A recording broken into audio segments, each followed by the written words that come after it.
우리 주님의 은혜와 평안이 주님의 오심을 기다리고 준비하는 성도 여러분의 삶 가운데 함께 하시기를 주님의 이름으로 축복합니다. 세계적인 임상 심리학자인 브리즈 니츠라고 하는 교수님이 계시는데요. 이분이 실험을 했습니다. 군인들을 두 그룹으로 나누어서요. 한 그룹의 군인들한테는 앞으로 20km의 거리를 행군을 할 것이다 라고 공지를 했고, 나머지 한 그룹은 얼마만큼 갈지를 공지하지 않고 행군을 시켰습니다. 그리고 나서 나중에 결과를 물어서 알아보게 되었는데, 20km의 거리를 알고 행군했던 군인들이 그렇지 못한 군인들보다 스트레스를 덜 받았다는 것입니다. 또 다른 실험을 했습니다. 이번에는요, 얼음물에다가 손을 넣고 오랫동안 견디는 실험을 한 겁니다. 역시 비슷하게 한쪽의 사람들한테는 앞으로 몇 분 동안 이 얼음물에 손을 담고 있을 것이다 알려주고요, 다른 한 그룹은 그것을 알려주지 않았습니다. 어느 쪽이 더 잘 견뎠을까요? 예상하신 것처럼 얼마만큼의 시간 동안 하겠다라고 공지한 그룹의 사람들이 잘 참고 견뎠다는 것입니다. 이 실험이 무엇을 의미하는가 하면요, 인간에게 희망, 소망이 얼마나 필요한지를 증명한 실험이었습니다. 지금 힘들고 괴롭지만 이만큼의 시간만 잘 버티고 이겨내면은 희망이 있다, 소망이 있다라는 것이죠. 그래서 정확하게 희망을 가지고 확고하게 가지고 사는 그러한 생활과 그냥 막연하게 가지는 경우, 그 스트레스와 인내, 성취면에서 차이가 다르다라고 하는 것입니다. 지난 12월 6일자 국민일보 기사를 보니까요, 2024년 동안 가장 많은 사람들이 가장 많이 찾았던 성경 구절이 뭘까? 글로벌 성경 애플리케이션 U 버전이라고 하는 그런 프로그램에서 찾은 것들을 조사를 했는데요, 어떤 구절이었을까요? 여러분들 뭘 혹시 찾아보셨는지 모르겠는데, 빌립보서 4장 6절 말씀입니다. 아무것도 염려하지 말고 오직 모든 일에 기도와 간구로 너희 구할 것을 감사함으로 하나님께 아뢰라. 이 구절 말씀을 제일 많이 찾아봤다는 거예요. 그 기사의 내용을 거꾸로 생각해 보게 되면요, 아무것도 염려하지 않을 수 없을 만큼 그렇게 힘들고 어려웠던 그런 시간들이 올 한 해 참 많았다라는 것을 반증하는 모습이기도 합니다. 지금도 우리에겐 참 희망이 필요하죠. 소망이 필요합니다. 어디 지금 2024년도 뿐이겠습니까? 사람들은요, 범죄를 막기 위해서 법을 제정하고요, 교도소를 짓고서 그렇게 범죄를 줄이려고 애를 씁니다만은, 그렇다고 범죄가 줄어드는 것이 아니라 오히려 더 난폭해지고요, 범죄 건수도 늘어나고 있습니다. 제가 방송을 보니까요, 요새 소위 묻지마 범죄 같은 것들이 일어나잖아요. 전혀 일면식도 없는데 사람을 해하고 죽게 하고, 그런데 그럼에도 불구하고 그런 범죄를 저지른 사람들한테 너무 처벌이 솜방망이 처벌이라는 거예요. 심하지 않다는 것입니다. 그 이유 가운데 하나가 무엇이 있는가 하면요, 우리나라 교도소에 수용할 수 있는 능력이 넉넉하지 않답니다. 좁답니다. 그래서 처벌이 약한 이유 가운데 하나가 여러 가지가 있지만 그것도 하나가 들어있다, 그렇게 이야기하는 방송을 보았습니다. 또요, 평화를 지키기 위해서 각 나라마다 군대를 양성하고 최신 무기를 개발을 합니다.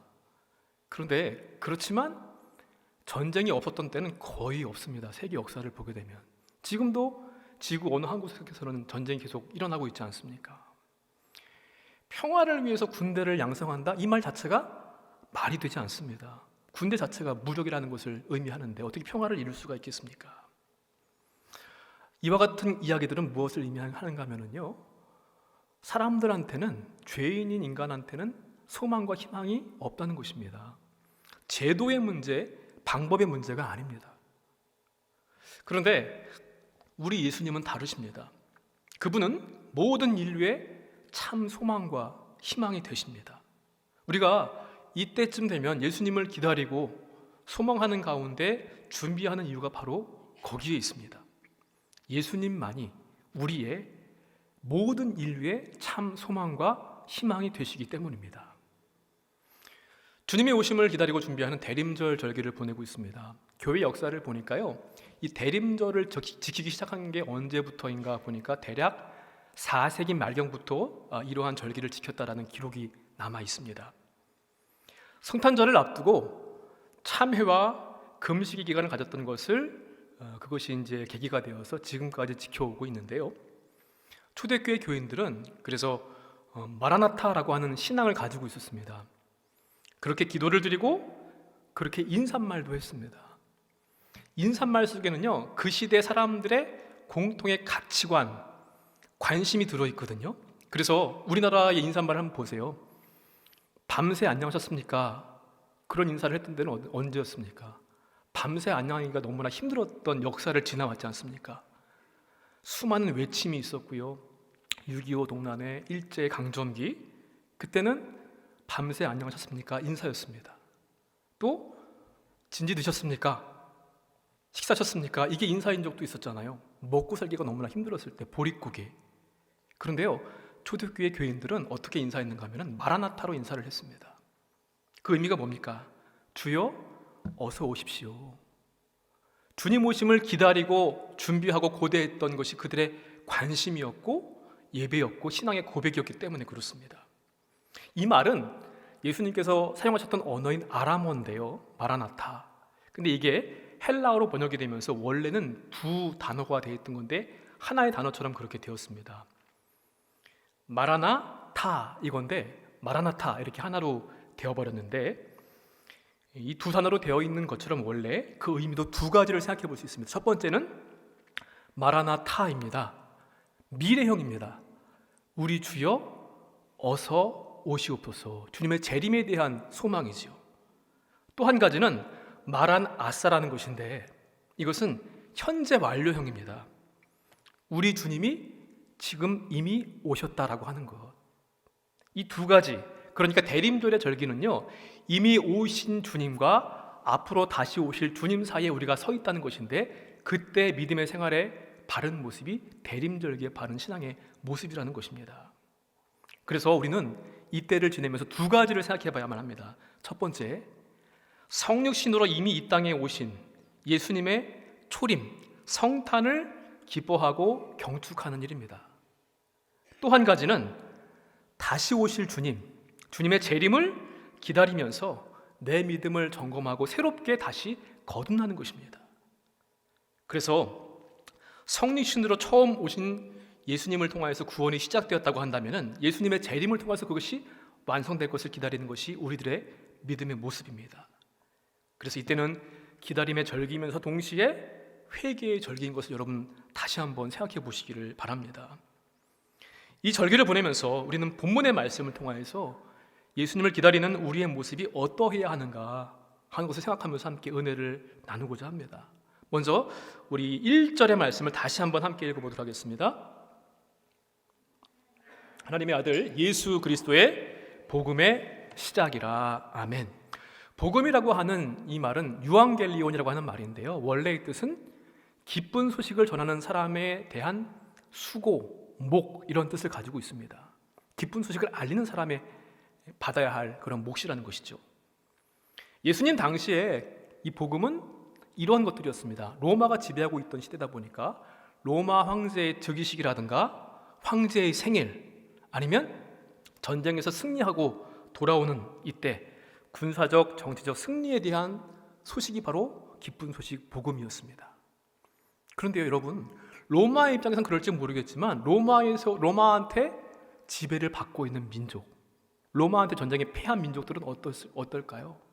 그들한테 복음이 아닐 겁니다.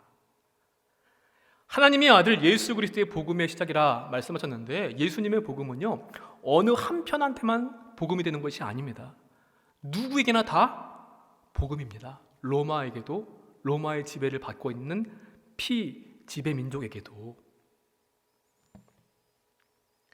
이 시대가 이 네로 황제의 박해로 인해서 신앙생활이 너무나 어렵고 고통스럽고 힘들었던 시대가 바로 이제 마가복음이 쓰여졌던 그 시대인데요, 쫓김을 당하면서 핍박을 받으면서 재산을 잃고 손해를 보고 저 지하 무덤에 들어가서 햇빛도 보이지 않는 곳에서 자자손손 살아야 했던 그러한 시대에 그러한 사람들한테 소망이 필요한 그들에게 꼭 알려주고 싶었던 것, 반드시 전해주고 싶었던 것, 그게 바로 참 소망 되시는 예수 그리스도였습니다. 그래서 하나님의 아들 예수 그리스도의 복음의 시작이라고 말씀합니다. 이 참된 소망을 선포하면서 세례 요한이 처음 등장하는데요, 바로 세례 요한이 선포했던 이 복음의 내용, 그리고 세례 요한의 모습이 바로 참 소망이신 예수님을 맞이하는, 그것을 준비하는 그리스도인의 모습입니다.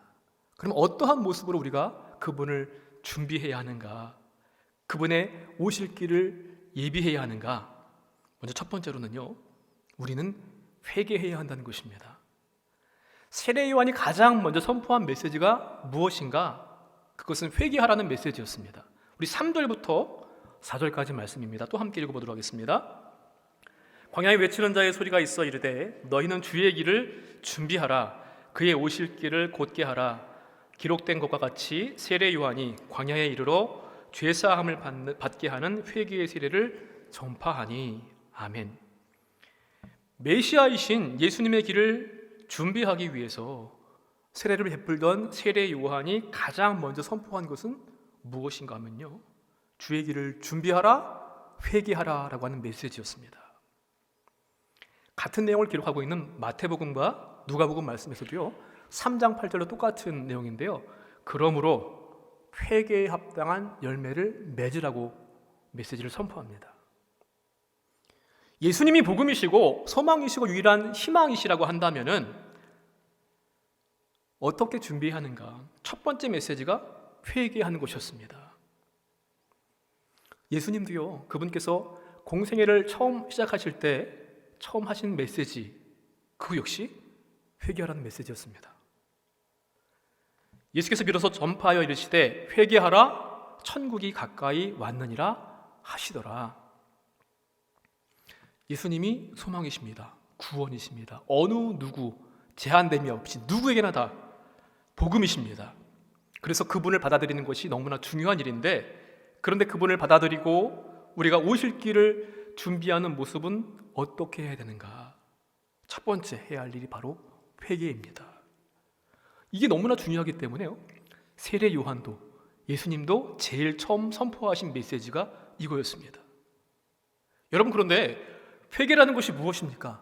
죄로부터 돌이키는 겁니다. 내가 옳다고 여기고 지금까지 고집피웠던 것들, 움켜쥐고 있는 것들, 이러한 지식, 경험, 죄, 이 모든 것들을 다 놓는 것, 그게 바로 회개입니다. 사람들이 지금도 예수님을 왜 받아들이지 못할까요? 왜 구원을 받아들이지 않습니까? 움켜잡고 있는 것들이 너무나 많습니다. 또 심지어 움켜잡는 것을 너무나 좋아합니다.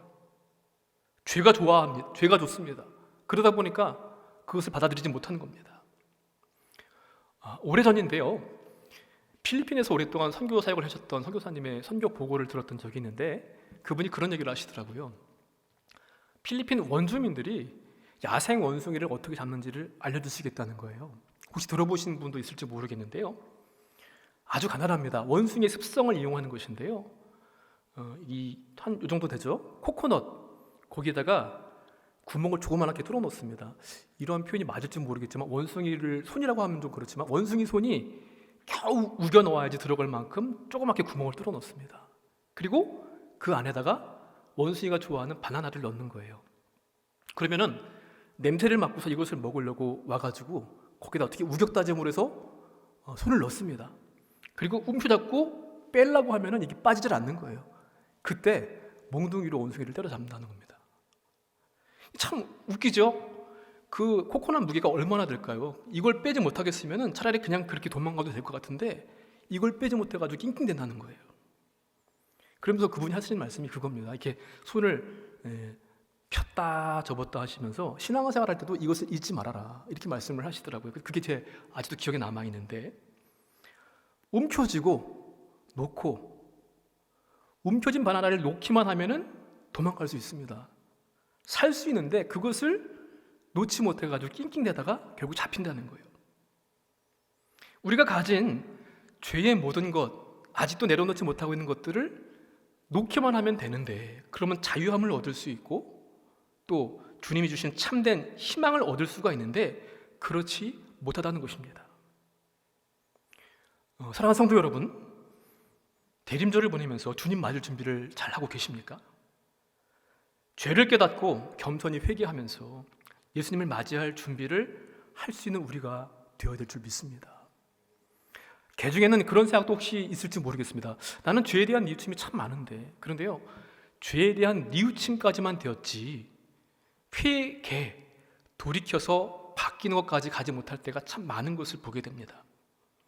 아직까지도 내가 옳다고 여기는 것들은 움켜쥐고 놓지 않고 있고요, 고집 피우는 것, 아집, 내 경험, 지식, 신앙의 연륜 때문에 심지어 죄까지도 꽉 잡고 놓지를 않아서 이게 빠지지를 않는 겁니다. 우리의 움켜진 죄악과 희선과 교만함과 탐욕들을 다 내려놓고 회개함으로 주님의 오심을 준비할 수 있는 우리 모두가 되시기를 주님의 이름으로 간절히 축원을 드립니다. 두 번째로는요, 예수님을 맞이할 수 있는 방법, 그분의 길을 준비하는 것은 어떤 것인가 하면은 단순해져라는 것입니다. 우리 1장 6절 말씀을 함께 또 읽어보도록 하겠습니다. 허리에 가죽띠를 띠고 메뚜기와 석청을 먹더라. 세례 요한이 낙타털로 만든 옷을 입고 있었고요, 허리에는 가죽으로 만든 띠를 두르고 있었다고 기록합니다. 그리고 음식으로 먹은 것은 메뚜기와 석청을 먹었다고 합니다. 여러분, 이 복장을 보면서 혹시 구약에서 떠오르는 인물이 있지 않습니까? 엘리야도 이와 비슷한 복장을 입었거든요. 그래서 성경 말씀 보게 되면 종종 이렇게 털옷을 입은 선지자들 입는 것으로 그렇게 기록되는 것을 볼 수 있는데, 서민들이 입을 수 있는 그냥 특별하지 않은 옷이라는 겁니다.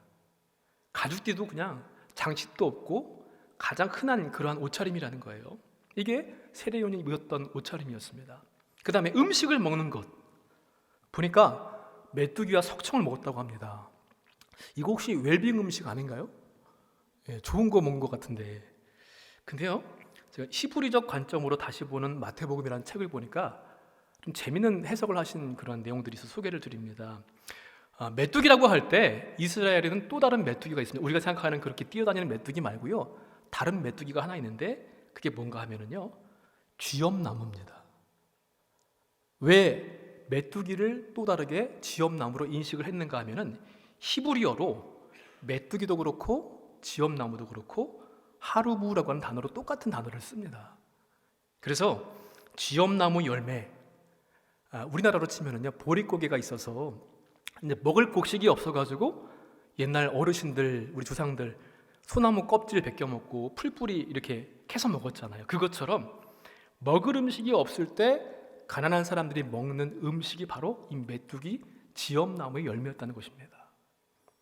그래서 여러분, 누가복음에서 탕자가 다 재산 탕전하고 나서 돼지를 치면서 먹었던 게 뭡니까? 쥐엄나무 열매 아닙니까? 가난, 궁핍의 상징이 바로 이 메뚜기였습니다. 그러면 석청은 어떨까요?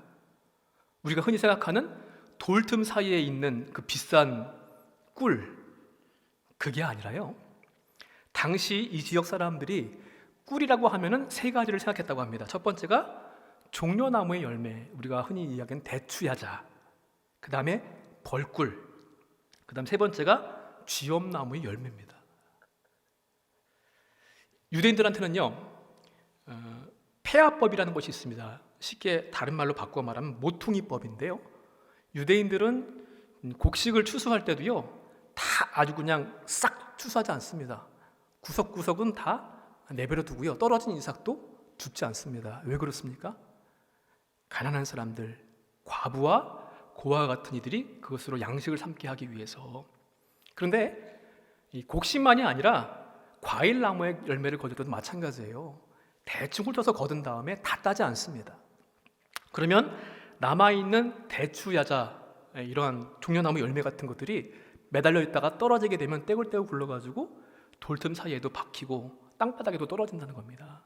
그러면은 가난한 사람들이 그것을 양식으로 먹는 것이죠. 바로 이처럼 그것이 바로 석청이라는 그런 해석이었습니다. 어쨌든 중요한 것은 세례 요한은 광야에서 좋은 음식 먹으면서 메시지를 선포한 것이 아니라 가장 단순한 누구나 입고 있는 옷 입고 그 다음에 서민들이 먹을 수밖에 없는 그런 한 음식을 먹으면서 어디에 집중했다? 말씀을 전하는 일, 하나님 나라를 준비하는 일에만 집중했다는 것입니다. 집도 없이 들에서 낙타털옷을 입고 메뚜기와 석청을 먹었다고 하는 것은 바로 이렇게 복음을 위해서 가장 단순한 삶을 살았다는 것입니다. 그게 오늘 말씀의 핵심이거든요. 예전에 어렸을 때 제 기억을 더듬어 보니까요, 저는 축구를 참 좋아해가지고 친구들하고 축구를 많이 했던 것 같습니다. 근데 인원이 11명 이렇게 모이지는 못하니까 몇 명이서 이렇게 편을 나누어서 축구를 했는데요, 우리 집 대문하고 옆집 대문을 서로의 골대로 삼아가지고 뭐 팅팅볼 같은 거 가지고도 이제 축구를 했습니다. 그런데 꼭 잘 경기가 될 때, 이기고 있을 때 꼭 그 이기는 분위기를 깨는 일이 일어나요. 이게 뭔가 하면은 축구를 하는 아이들 누군가의 엄마가 꼭 부르러 옵니다. 해졌다, 밥 먹으러 와라. 그러면은 이기고 있다가도 어쩐지 오늘 잘 되더라 싶은 게, 그리고 이제 다 중단하고 한 명이 빠지면 짝이 안 맞으니까 그렇게 뿔뿔이 흩어지게 됩니다. 뭐 땅 따먹기 할 때도 마찬가지예요. 여러분, 예수님께서 하늘나라는 어린아이와 같지 않으면 갈 수 없다, 또 어린아이와 같은 모습으로 그렇게 비유의 말씀을 주셨는데 단순한 겁니다. 엄마가 부르면은 밥 먹으라고 부르시면은 그냥 무조건 아까워도 가는 거예요. 하나님께서 주신 귀한 참된 희망이신 예수 그리스도, 그거 외에 나머지 것들은 다 필요 없다는 겁니다.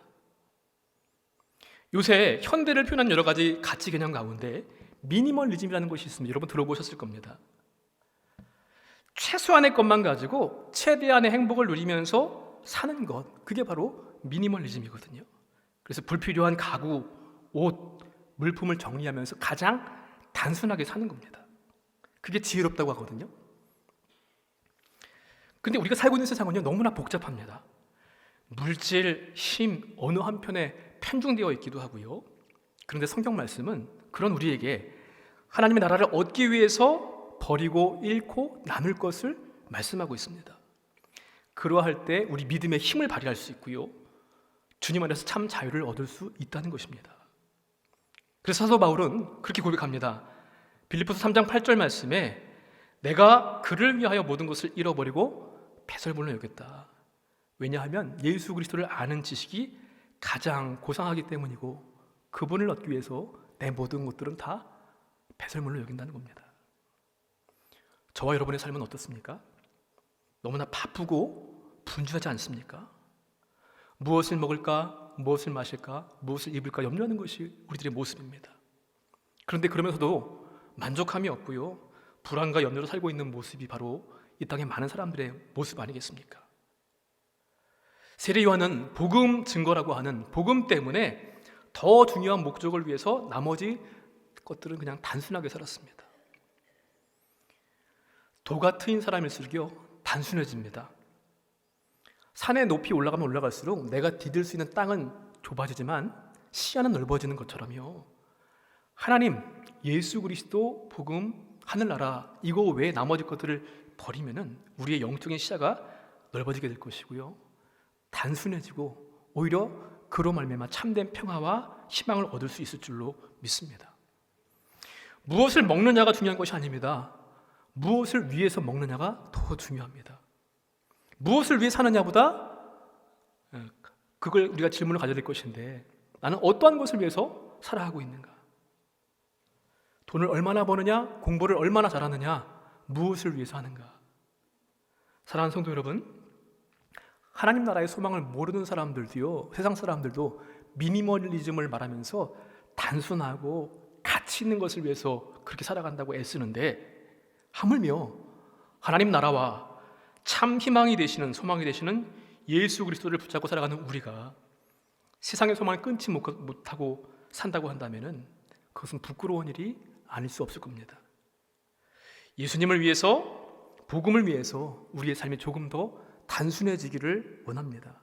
예수님만으로 만족하며 살아가는, 그렇게 주님의 오심을 준비할 수 있는 우리 모두가 되시길 주님의 이름으로 간절히 축원을 드립니다. 마지막으로 주님의 오심을 준비하는, 어떻게 보면 지극히 진부한 진리인데요, 겸손하라는 것입니다. 그분께 집중하기 위해서, 그분을 높여드리기 위해서. 우리 7절과 8절의 말씀 함께 또 읽어보겠습니다. 그가 전파하여 이르되 나보다 능력 많으신 이가 내 뒤에 오시나니 나는 굽혀 그의 신발끈을 풀기도 감당하지 못하겠노라. 나는 너희에게 물로 세례를 베풀었거니와 그는 너희에게 성령으로 세례를 베푸시리라. 아멘. 요한의 이야기에서 가장 감동적인 부분이 저는 이 부분입니다. 철저하게 자기를 향하고 있는 사람들의 시선과 관심을 내가 아니라 주님께 이렇게 돌렸습니다. 당시에는요, 세례 요한이 활동했던 그 당시는 유대 지방과 예루살렘 그 지역에서 이 세례 요한의 영향력이 되게 높았습니다. 그래서 학자들에 따라서는 세례 요한으로부터 세례를 받았던 사람들이 한 수십만 명은 될 것이다, 이렇게 보는 학자들도 있습니다. 말라기 선지자 이후에 수백 년 동안 선지자를 보지 못했는데, 그러던 가운데 세례 요한이 나타나게 되었고요, 그가 전했던 아주 신선하고 능력이 있고 생명력이 있는 말씀, 그 메시지에 사람들은 적지 않은 충격과 감동과 희망을 얻게 되었습니다. 심지어 예수님께서도 그를 가리켜서 말씀하시기를 여자가 낳은 사람 가운데 가장 위대한 사람이 바로 세례 요한이다 말씀하셨습니다. 예수님보다 6개월 정도 앞서 태어났고 예수님을 증거했던 사람이고 예수님이 소망과 희망임을 증거했던 최초의 전도자요 증인이었던 세례 요한. 그런데 그렇게 영향력 있던 그가 자신이 아니라 나는 메시아가 아니고 예수님이 메시아라는 겁니다. 요한복음 말씀 보니까요, 그가 주인이시다, 나는 종이다, 나는 그분의 신을 풀리기도 감당할 수 없다, 그는 흥하여야 하겠고 나는 쇠하여야 하겠다, 이렇게 고백을 했습니다. 그냥 가만히만 있으면 내가 메시아라고 떠벌린 것도 아니고요, 사람들이 나를 메시아로 인정합니다, 존경합니다, 사랑합니다. 그런데 그 모든 것들을 다 뿌리치고요, 내가 아니라 예수님, 그분께 맞추었습니다. 실로 주인공이신 그분을 앞세우고 들러리로 만족했던, 행복해했던 세례 요한인데, 겸손의 왕으로 오신 예수님을 맞는 우리의 자세 또한 그러한 모습이 되어야 될 줄로 믿습니다. 우리 주님 말씀하시기를요, 누구든지 자기를 높이는 자는 낮아지고 누구든지 자기를 낮추는 자가 높아진다고 말씀하셨습니다. 우리에게 주신 사명들을 충성을 다해서 섬기되 모든 영광과 존귀는 내가 아니라 하나님께, 예수 그리스도께 돌릴 수 있는 자가 되어야 될 줄 믿습니다. 사랑하는 성도 여러분, 오늘 이 시간도 우리와 많은 사람들한테 필요한 참된 희망은 오직 예수님 뿐이십니다. 그분을 높여드리고 그분 때문에 새로운 삶을 찾고 새로운 행복을 누릴 수 있는 우리가 되었으면 좋겠습니다. 이것이 특별히 우리에게 주시는 귀한 사명인데, 회개하고 단순하게 그리고 겸손하게 주님의 오심을 준비하고 맞이할 수 있는 그런 우리가 되기를 간절히 소망합니다. 이러한 귀한 은혜가 우리 모두에게 넘치시기를 주님의 이름으로 축복합니다.